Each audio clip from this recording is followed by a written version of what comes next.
नमस्कार दोस्तों, मुंबई आसपास में आप सबका हार्दिक स्वागत। दोस्तों, महाराष्ट्र सरकार के शिक्षा विभाग ने नैतिक मूल्य एवं चरित्र की शिक्षा देने वाला पुस्तक में धार्मिक पुस्तक मनुस्मृति से एक श्लोक लिया है। इस श्लोक का मतलब है कि बुजुर्गों, अभिभावकों और शिक्षकों का सम्मान और सेवा करने से आयु, यश, विद्या एवं बल में वृद्धि होती है। श्लोक धार्मिक पुस्तक मनुस्मृति से ली गई थी, तो इस पर राष्ट्रवादी कांग्रेस पार्टी के नेता जितेंद्र आव्हाड को यह मुद्दा मिल गया और उन्होंने इसका कड़ा विरोध जताते हुए कल 29 मई को महाड में हिंदुओं के धार्मिक पुस्तक मनुस्मृति को सार्वजनिक रूप से जलाने का आह्वान किया है। जितेंद्र आव्हाड के इस आह्वान का हिंदू जन जागृति समिति ने कड़ा विरोध दर्ज करवाया है और रायगढ़ के जिलाधिकारी किशन जौले को पत्र लिखकर राकपा नेता आव्हाड पर आपराधिक मामला दर्ज करने की मांग की है।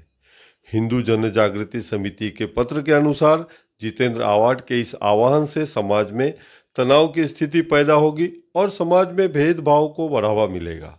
दोस्तों, सबसे पहले आइए सुनते हैं जितेंद्र आव्हाड ने इस मुद्दे पर क्या कहा है।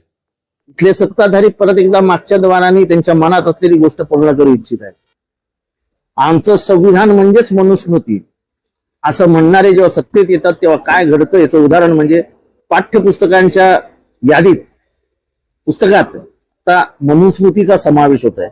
ज्या मनुस्मृतीने ह्या भारताचं वाटोळं केलं, समाजामध्ये दुही माजवली, समाजामध्ये चातुर्वर्ण्याचा निर्माण केला, जातीभेद निर्माण झाला, स्त्रियांना तर सर्वात घाणेरडी वागणूक देण्याची पद्धती या मनुस्मृतीने जन्माला घातली। ती मनुस्मृती परत आणली जाते। जो लोक 1950 साली म्हणाले की आम्हाला तुमचं संविधान मान्य नाही, आमचं संविधान म्हणे मनुस्मृती, तीच लोक आता परत एकदा मनुस्मृती आणण्याचा प्रयत्न करत आहेत आणि तुम्हाला मला संविधान वाचवायचं आहे। बाबासाहेब आंबेडकरांनी 1927 मध्ये मनुस्मृती दहन केलं आणि 1950 मध्ये संविधान जन्माला घातलं। आज मनुस्मृती येते, बहुजनांनो जागे व्हा, नाही तर 5000 वर्ष तुमच्या वाडवडिलांना जे भोगावं लागलं ते तुम्हाला ना मला भोगावं लागेल। त्यासाठी आपण महाडला जातोय। डॉक्टर बाबासाहेब आंबेडकरांचं स्मरण करून आपण मनुस्मृतीचं दहन करतोय। संविधानासाठी देऊ बलिदान।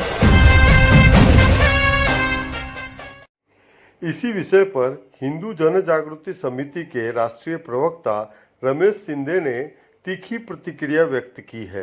आइए सुनते हैं रमेश शिंदे ने इस पर क्या प्रतिक्रिया व्यक्त की है। केंद्र सरकार की नई शिक्षा नीति के अंतर्गत महाराष्ट्र के पाठ्यपुस्तकों में एक श्लोक लिया गया। ये श्लोक हमारे जो आचार्य है, हमारे जो ज्येष्ठ व्यक्ति है, उनके प्रति आदर और सम्मान कैसे बच्चों ने रखना चाहिए इसके संदर्भ में है। लेकिन ये श्लोक केवल मनुस्मृति से लिया है, इसके लिए महाराष्ट्र में सेक्युलरवादियों के पेट में बहुत ज्यादा दर्द हो रहा है और उन्होंने उसका विरोध करना चालू किया है। राष्ट्रवादी कांग्रेस के शरद पवार गुट के जितेंद्र आव्हाड, इन्होंने तो कल घोषणा की है कि जैसे डॉक्टर बाबा साहेब अम्बेडकर ने मनुस्मृति जलाई थी, वैसे कल वो महाड़ में जाकर के मनुस्मृति को वहां पर दहन करेंगे, उसे जलाएंगे। हमारा उनसे एक ही प्रश्न है, यदि इसके बारे में आपको इतना बड़ा आक्षेप है तो हमें इसका उत्तर दीजिए कि आपकी जो नीति है, आपने इससे पहले जब भी इशरत जहां का एनकाउंटर हुआ तो आपने उसके नाम से एम्बुलेंस चालू किए, वहां पर सेव गाजा की टी शर्ट लगा करके आपने मुमरा में वहां पर रैली निकाली। उसी प्रकार से आगे जाते हुए जहां पर हम देखते हैं कि एक हिंदुत्ववादी कार्यकर्ताओं को वो जब मंत्री पद पर थे तो बुरी तरीके से पीटा गया। तो ये सारी चीजें जो करने वाले वो अपने आप को क्या डॉक्टर बाबा साहेब अम्बेडकर मान रहे हैं।